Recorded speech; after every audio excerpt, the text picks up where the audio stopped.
The differences we had on that show, and we had a number of differences, as evidenced by my early departure from the show, was I felt that with two other younger children, one of whom who aspired to become a Supreme Court justice, that would be Ralph Carter or Michael, and the other, Bernadette Stannis, I think, she aspired to become a surgeon.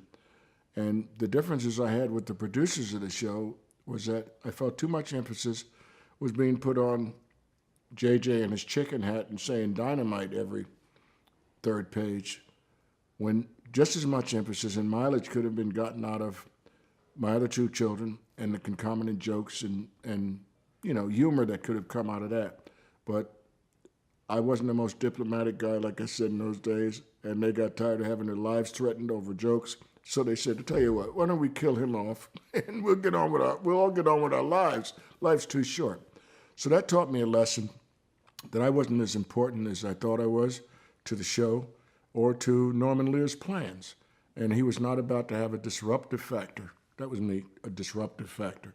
I got the call, we were on hiatus, when I found that I was no longer to be a part of the show. And Norman's secretary at that time, a very nice young lady by the name of J.D. Joe, called and said, John, Norman would like to speak to you.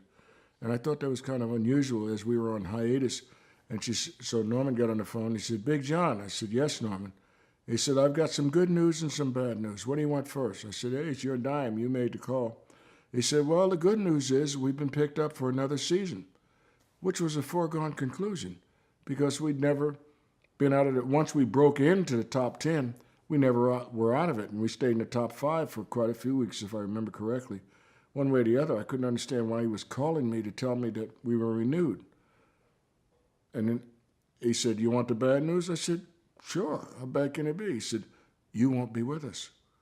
And I said, nothing. I didn't say a word. I let that register for a minute. He said, you still there? I said, yeah, I'm here, Norman. Well, don't you want to say something? He said, what can I say? It's your show. Have a good life. Click. And that was it.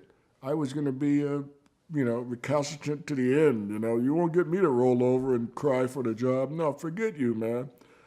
But I didn't curse or anything. I just hung up the phone. And he didn't call me back to see if I had anything else to say. I never heard from him again for months and months and months.